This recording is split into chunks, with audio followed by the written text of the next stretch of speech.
दोनों मेहमानों से ऑन एयर भी मैं माजरत कर लूँ कि कुछ तकनीकी वजूहात की बिना पर I don't know what's the issue, लेकिन हम बात नहीं कर पा रहे। दोनों से माजरत ऑन एयर, ताकि बाद में आप लोगों से डांटना पड़े मुझे।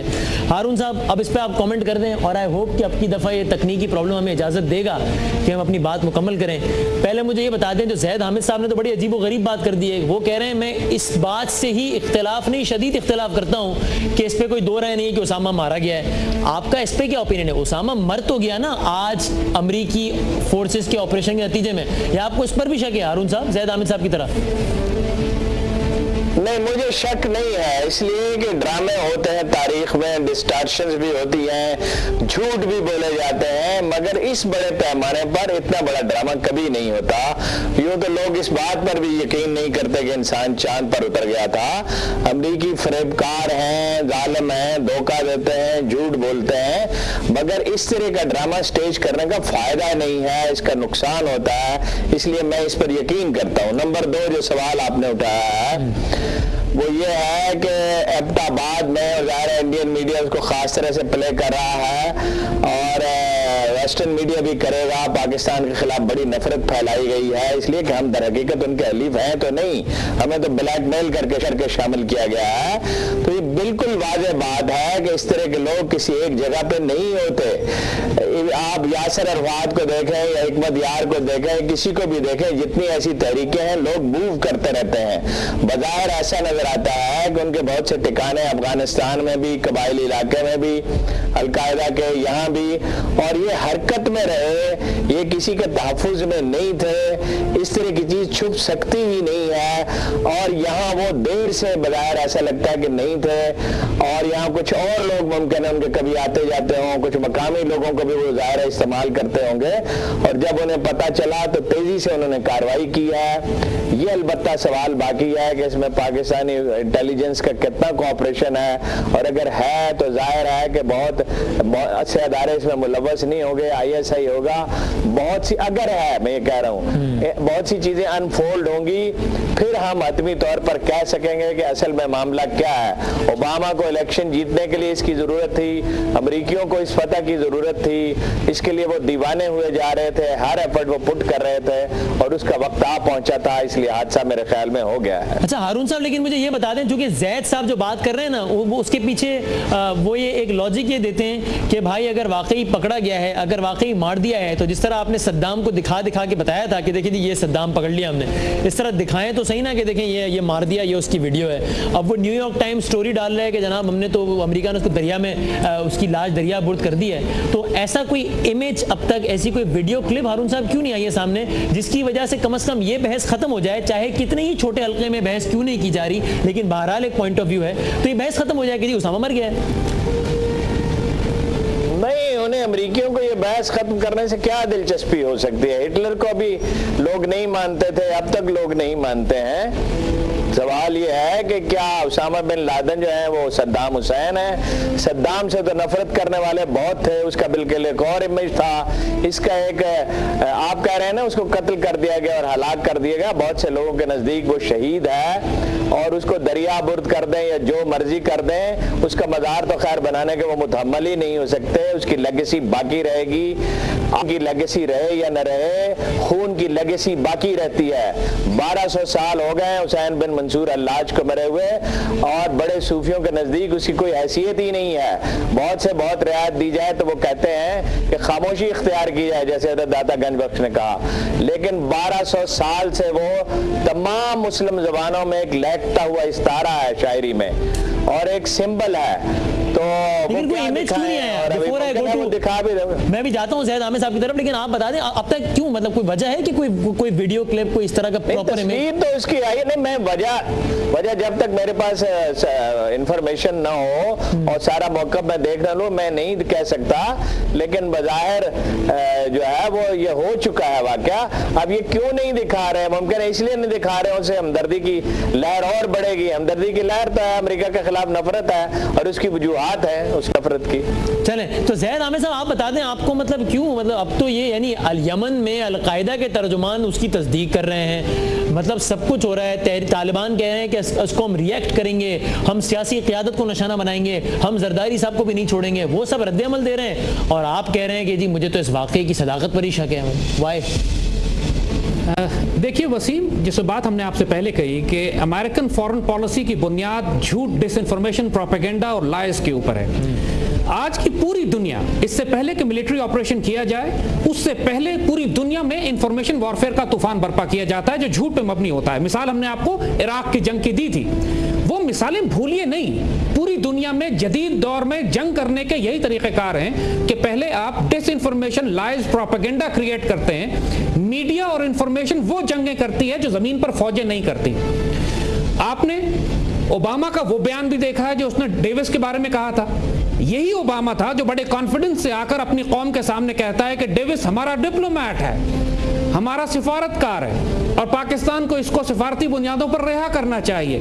बाद में वही अमेरिकन इंतजामिया डेविस को पाकिस्तानी कानून के मुताबिक सजा दिलवाकर दियत अदा करती है और डिप्लोमेसी की कोई बात नहीं की जाती क्योंकि ये डिप्लोमेट था ही नहीं। वो झूठ इनका यहां पकड़ा जाता है। अब अगर आप सिर्फ इनके कल रात की तकरीर को सामने रख लीजिए, हम कोई बहुत ज्यादा बात नहीं कर रहे हैं। कल रात ओबामा ने यह बात कही कि इस ऑपरेशन में हमारा कोई नुकसान नहीं हुआ।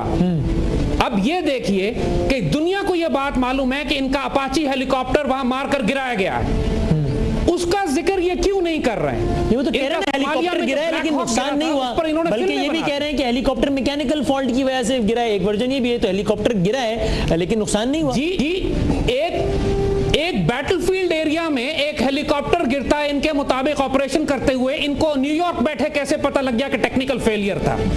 देखिए ये सारी डिसइंफॉर्मेशन है, ये बात ऑन ग्राउंड है। बहुत सारी बातें कही जा रही हैं जो मकामी आई विटनेसेस हैं वहां पर, उसमें चंद एक लोगों ने यह भी कहा है कि इस हेलीकॉप्टर को स्टिंगर या सरफेस टू एयर मिसाइल मार के गिराया गया।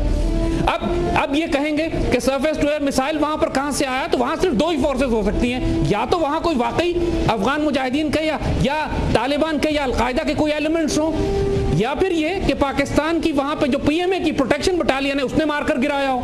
द पॉइंट इज इस अपाची हेलीकॉप्टर को मिसाइल मारकर गिराया गया है, इसकी इन्वेस्टिगेशन कीजिए, पता करें इसमें कितने अमरीकी मरे इसके अंदर, और फिर ये अपाची कहां से आए थे। अभी इस सवाल का जवाब नहीं है, क्या ये तरबेला से आए या ये बॉर्डर पार करके आए। नहीं तो अच्छा ठीक है, चलें आप मुझे शॉर्टली ये बता दें कि फिर आपके ख्याल में ये क्या हुआ है और क्यों हुआ है। चलें आप मुझे ये बता दें। देखिए दो बातें हम आपको बताएं। अमेरिकन को अफगानिस्तान से निकलने के लिए एक एग्जिट स्ट्रैटेजी की जरूरत है। उनको निकलने से पहले एक बहाना चाहिए कि जिस जंग के लिए हम अफगानिस्तान आए थे वो उसका हदफ हमने हासिल कर लिया। उसके लिए अगर उनको एक ड्रामा बनाना पड़े तो ये कोई बड़ी बात नहीं है। उसामा बिन लादेन के मरने की खबरें पिछले 10 साल से आ रही हैं। बेनजीर भुट्टो पाकिस्तान की प्राइम मिनिस्टर थी, उनका ऑन रिकॉर्ड स्टेटमेंट यूट्यूब पे अवेलेबल है जिसमें बेनजीर भुट्टो कहती हैं कि उसामा बिन लादेन 2004 में मारा जा चुका है। और उसके बाद पूरी दुनिया में मुख्तलिफ जगहों पे मुख्तलिफ रिपोर्ट्स आती रही हैं कि उसामा बिन लादेन अब सिर्फ एक मिथ, एक नाम रह गया है। इन रियलिटी वो कहीं किसी को मालूम नहीं कि कहां है। लिहाजा अब इस जगह पर कुछ अरब थे, कुछ अफगान थे, अपनी फैमिलीज के साथ रहते थे। उसामा था या नहीं था, हेलीकॉप्टर किसने मारकर गिराया, उसमें कितने अमरीकी मरे, जब तक ये सवालों का जवाब सामने नहीं आता है प्रेसिडेंट ओबामा के झूठ तो पकड़े गए। ठीक है, उनका ये झूठ कि हमारा कोई नुकसान नहीं हुआ, नुकसान तो हुआ है, हेलीकॉप्टर तो गिरा है तुम्हारा वहां पे, मरे भी हैं तुम्हारे सिपाही वहां पे। द पॉइंट इज, तो ये इनके सारे। और फिर दूसरी बात, लाश कहां है? उसने बयान करते हुए अपने रात के बयान में उसने कहा कि लाश हमारे पास है। अगर लाश तुम्हारे पास है और तुम्हें इतनी बेचैनी लगी हुई है ये ऐलान करने में कि हमने उसामा बिन लादेन को कत्ल कर दिया है, तो लाश सामने लाते हुए तुम्हें कौन सा कैंसर? चलिए ठीक है, ये बात मैंने हारून साहब से पूछी, इसको कहते हैं कि मैं तो इसमें कोई अपनी हतमी राय नहीं दे सकता। लेकिन हारून साहब आप अब इस पे शॉर्टली कमेंट कर दें। एक तो ये कि वो मुख्तलिफ सवालात और हकाइक को बुनियाद बनाकर ये मानने को तैयार नहीं है जिस अंदाज से वाकया मीडिया में पेश किया जा रहा है। अगर आप इस पर कुछ कमेंट करना चाहें तो करें, और ये बताएं पाकिस्तानी अवाम, आम आदमी ये सोच रहा है कि जो होना था वो तो हो गया, वो इस बारे में कंसर्न है कि पाकिस्तान में डोमेस्टिकली इसका कितना रिएक्शन आएगा। आपको लगता है ये खुद को हमले, बम धमाके, इस तरीके की खबरें अब ज्यादा फ्रीक्वेंसी से हमें सुननी पड़ेंगी, या इसमें कमी आएगी, उनका अटेंशन कहीं और डाइवर्ट होगा दहशतगर्दों का, या क्या होगा पाकिस्तान में इस खबर का क्या इंपैक्ट होगा? हारून साहब। देखिए गुजारिश उस पर तो मैं अपनी राय दे चुका। डिस्टॉर्शंस होती हैं, झूठ भी होते हैं, मगर इतना बड़ा ड्रामा नहीं होता। ये मेरी राय, हर आदमी की अपनी राय है। सही। रह गए ये कि क्या खुदकुश हमले बढ़ेंगे, तो उसका ताल्लुक पाकिस्तानी अवाम से नहीं है, उन ग्रोह से है। उनकी ताकत कितनी है, वो कितने ऑर्गेनाइज्ड हैं, जाहिर है वो चेन ऑफ कमांड तो नहीं है, छोटे छोटे ग्रुप हैं। वो कोशिश जरूर करेंगे, लेकिन उनकी सलाहियत में कमी आ चुकी है। उन्हें पाकिस्तानी अवाम की ताईद हासिल नहीं है। किसी को भी किसी भी मुल्क में शहरियों की बम धमाकों के लिए ताईद नहीं होती है, लेकिन ये वो जाहिर अपनी पूरी कुव्वत सर्फ करेंगे पैनिक पैदा करने की, ताकत साबित अपनी जाहिर करने की, ताकि अपनी जिंदगी का सबूत दें। लेकिन मेरा ख्याल है कि अगर चौकन्ना रहें तो कुछ अरसे के लिए प्रॉब्लम हो सकता है, मगर सवात और वजीरिस्तान के ऑपरेशन के बाद कोई ज्यादा बड़े पैमाने पे नहीं होगा। अगले 2-3 दिन में ये चीजें वाज़ेह होने लगेंगी जब इंफॉर्मेशन आएगी कबायली इलाकों। यानी बतौर मजमूई आपने इस खबर को कैसा देखा? यानी ये एक अच्छी खबर है, ये बहुत बुरी खबर है, ये ठीक है, आपने इस खबर को कैसा देखा बतौर मजमूई हारून साहब? नहीं, अच्छी खबर तो भाई ये बिल्कुल नहीं है। ये उम्मत मुसलमा की जवाल और तबाही के दिन है। रोज एक हादसा होता है, कंसेंसस हमारे अंदर है नहीं, और सोचने वालों के अंदाज मुख्तलिफ हैं। हीजान है, चीखो पुकार है, अदारों पे एतमाद नहीं है। अच्छी खबर ये क्या है? यानी इससे क्या कोई चीज हासिल हो जाएगी? मैं नहीं समझता कि इस एक वाक़े के बाद वो यहाँ से निकलने का सोचेंगे। अगरचे उनके नुक्ता नजर से ये एक अच्छी खबर है, हमारे नुक्ता नजर से एक मुसलमान मर गया है। तो इसमें अब्दुल गफ्फार खान के मज़ार पे मैं गया था, मैंने मुजाहिदीन से पूछा था कि इसका क्या करेंगे, नामुकम्मल था। दोनों का एक मुसलमान की कब्र है, हम इसका क्या कर सकते हैं? बाकी ये जो बार बार आप कहते हैं ना कि जी वो दिखा क्यों नहीं रहे, तो हुजूर वो मरा हुआ उसामा जो है वो मरा हुआ नहीं है, उसकी लेगेसी बाकी रहेगी। ये जो रुझानात हैं, ये जो ट्रेंड हैं, जो अमेरिका के जुल्म की वजह से बेसिकली पैदा हुए हैं, अगरचे गलत हैं, इंतहा पसंदी से हैं, और इस्लाम के जो जंगी उसूल हैं उनसे इनहराफ करते हुए ये लोग लड़े, तो इसके बावजूद बहरहाल बहुत से लोग उसके हामी हैं। ठीक है। और अब मजलूमियत का फैक्टर उसमें शामिल हो जाएगा, तो वो अमरीकी कहाँ इसके मुतहम्मल हैं कि उसका कहीं कब्र उसकी बन जाए। उसकी कब्र बन गई तो वो जैसे जमालुद्दीन अफगानी की कब्र कम्युनिस्टों के लिए मुसीबत बन गई थी, इसी तरह और बहुत सी कब्रें लोगों के लिए मुसीबत बनी है। कब्र उसकी नहीं बनने दे सकते वो। अच्छा ठीक है, चले तो अब मैं यही सवाल लेकर ब्रेक के बाद आऊंगा। एक छोटा सा हेडलाइन ब्रेक लेंगे, इसलिए कि हारून रशीद साहब ये समझते हैं कि जो मुर्दा ओसामा बिन लादेन है वो जिंदा ओसामा बिन लादेन से ज्यादा खतरनाक भी साबित हो सके। अगर एक कब्र बनी और बाकायदा सारे वो सिंबॉलिक चीजें हो गई तो फिर वो भी एक थ्रेट रहेगा। बहरहाल इस बहस को लेकर हम आगे बढ़ेंगे। एक छोटे से हेडलाइन ब्रेक के बाद वापस आते हैं। हारून रशीद साहब है हमारे साथ और जैद हामिद साहब भी। छोटे से ब्रेक के बाद आते हैं।